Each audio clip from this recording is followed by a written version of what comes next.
आज हम अध्ययन करने जा रहे हैं लिंग। ये पाठ 5 है। तो देखें किस प्रकार से पढ़ते हैं। अब यहाँ पर देखिए, यहाँ कुछ चित्र दिए गए हैं। तो यहाँ पर इनके विषय में लिखा गया है। दादाजी अखबार पढ़ रहे हैं। तो यहाँ पे कौन बैठा है? दादाजी बैठे। तो वो क्या कर रहे हैं? अखबार पढ़ रहे हैं। दादी जी खाना बना रही हैं। दादी जी अंदर क्या कर रही हैं? खाना बना रही है। माली पौधों को पानी दे रहा है। यहाँ पे देखिए, माली पौधों को पानी दे रहा है। मालिन पौधे लगा रही है और मालिन क्या कर रही है? पौधे लगा रही है। तो इन वाक्यों में दादाजी माली शब्द पुरुष जाति के हैं और दादी जी और मालिन शब्द किसके हैं? स्त्री जाति के। तो अब देखिए लिंग क्या होता है हमारा, उसके बारे में जानते हैं। तो संज्ञा के जिस रूप से उसके पुरुष जाति अथवा स्त्री जाति के होने का पता चलता है तो उसे हम क्या कहते हैं? हिंदी में लिंग कहते हैं। यानी कि जिससे पुरुष जाति के और स्त्री जाति के होने का पता चलता है वो हिंदी में क्या कहलाता है? लिंग कहलाता है। अब देखिए, सभी संज्ञा शब्द स्त्री या पुरुष जाति के होते हैं। इस प्रकार हिंदी में लिंग के 2 भेद होते हैं। कितने भेद होते हैं? 2 भेद। अब देखिए लिंग के भेद देखते हैं। सबसे पहले स्त्रीलिंग हो गया, दूसरा हो गया हमारा पुल्लिंग। तो अब देखिए स्त्रीलिंग में क्या क्या होता है? तितली, नदी, कोयल, गाय, ये सब क्या है? ये हमारे स्त्रीलिंग के अंतर्गत आते हैं। अब पुल्लिंग में देखिए इसकी परिभाषित कैसे करेंगे हम इसको। जो शब्द स्त्री जाति के लिए प्रयोग में लाए जाते हैं उन्हें हम क्या कहते हैं? स्त्रीलिंग शब्द कहते हैं। उदाहरणार्थ माँ, चिड़िया आदि। तो ये सब क्या है? स्त्री जाति का बोध करा रहे हैं। अब देखिए पुल्लिंग। पुल्लिंग क्या है? पहाड़, पंखा, आम और यहाँ पे शेर। अब देखिए इसको कैसे हम परिभाषित करेंगे। तो ये सब क्या है? पुरुष जाति के शब्द हैं।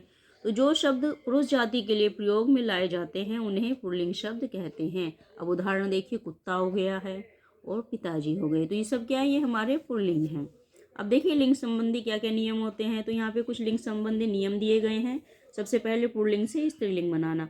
घोड़ा, घोड़ी, मोर, मोरनी, चिड़ा, चिड़िया, चूहा, चूहिया, ऊँट, ऊँटनी, बाघ, बाघिन, बैल, गाय, पुत्र, पुत्री, दादा, दादी, मामा, मामी, भतीजा, भतीजी, अध्यापक, अध्यापिका, कवि, कवित्री, बूढ़ा, बुढ़िया, सुनार, सुनारिन, शेर, शेरनी, हाथी, हथिनी, मुर्गा, मुर्गी, बिल्ली, बिलाव, सिंह, सिंहनी, सांप, सांपिन, बेटा, बेटी, पोता, पोती, नाना, नानी, मौसा, मौसी, छात्र, छात्रा, विद्वान, विदुषी, लेखक, लेखिका, लोहार, लोहारिन, धोबी, धोबिन। इस प्रकार से हमारे क्या हो गए? ये लिंग संबंधी नियम। यानी कि इस प्रकार से हम पुल्लिंग से हम स्त्रीलिंग में बदल इनको सकते हैं।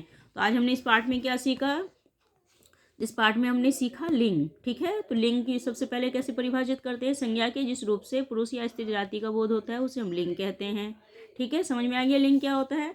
अब देखिए लिंग के भेद। लिंग के 2 भेद होते हैं, स्त्रीलिंग और पुल्लिंग। यहाँ पे देखिए, तो पुल्लिंग किसे कहते हैं और स्त्रीलिंग किसे कहते हैं? जो शब्द स्त्री जाति का के लिए प्रयोग में लाए जाते हैं वो होते हैं हमारे स्त्रीलिंग शब्द, जैसे चिड़िया, तितली, नदी, कोयल, गाय। अब देखिए पुल्लिंग। पुल्लिंग क्या होते हैं?